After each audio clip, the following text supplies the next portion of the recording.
Буга чейин өлкөдө балдардын 47% аз кандуулук менен жабыркаары маалым болгон. Чоңдордун статистикасы бир аз башкачараак. Канда темирдин жетишсиздиги 38 орунун башат болот.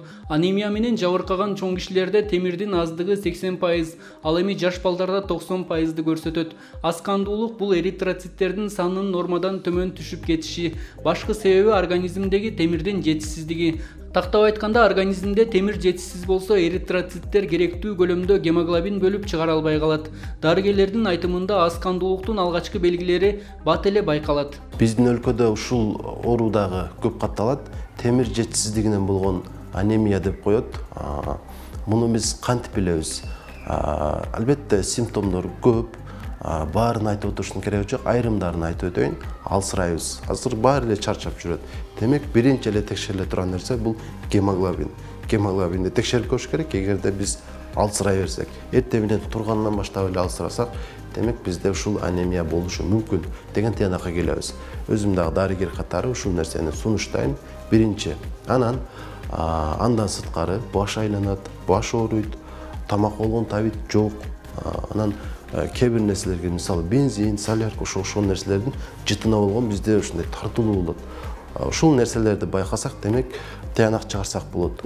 Анемия же болбосо аз кандуулук эркектерге караганда жаш балдар жана аялдарда көп катталат. Аялдар арасындагы анемияга репродуктивдүү курактагы аял кишинин айыз циклинин бузулушу, айыз маалында кан менен кошо темирдин көп кетиши себеп болот. Эгер аялдан ай сайын 40 мг ашык темир кетип турса, көп узабай аз кандуулук көйгөйү башталат. Ал эми бала түйүлдүк кезинде эненин организминен болжол менен 300-400 мг чейин темир алышы керек. Жетиштүү витамин албаса, анемия менен төрөлүү ыктымалы жогору. Азыркы учурда көпчүлүк бул дартты кошумча дары-дармектер менен дарылоого каршылыгын билдирип келишет.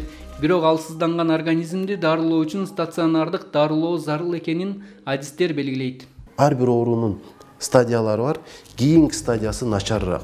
Мисалы, ушул темир жетишсиздигинен болгон анемиянын дагы 3 стадиясы бар. Биринчиси гемоглобин 90га чейин болот. Бул эң жеңил түрү. Экинчиси 90-дан 70-ке чейин түшүшү мүмкүн. Бул экинчи. Ал эми үчүнчүсү болсо 70-тен аз. Бул эң оор түрү деп белгиленет. Анан азыркы учурда кайсы гана оору болбосун, адамдар дары колдонулары келбейт, тажап калышкан. Эмнеден экени белгисиз, бирок ушунчалык дары колдонгусу келбейт.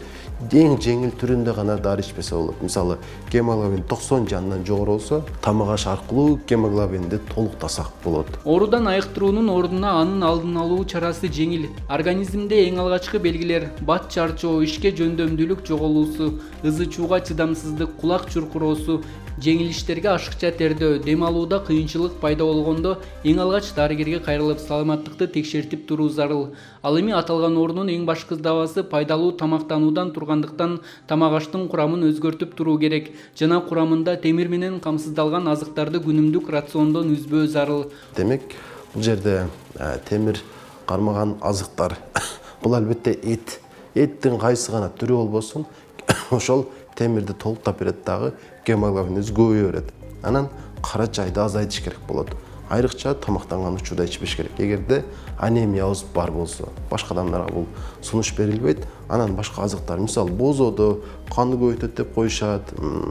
Анан дагы анарда көбөйтөт деп коюшат. Бирок бул чындыкка дал келбейт. Ал азыктарда деле витамин бар, бирок эң көп канды көбөйтпөчү бул эт. Ошого эме кылабыз. Анан эгерде 90-дан аз болсо, албетте темир кармаган дарыларды дарыгердин сунушу менен ичип башташ керек. Ошентип гана биз анемияны жеңе алабыз. Уй эти, тоок эти, деңиз азыктары, ал эми өсүмдүктөрдөн шпинат, капуста, брокколи, мангольд, дан өсүмдүктөрүнөн нокот, буурчак аталган темир курамына бай келет.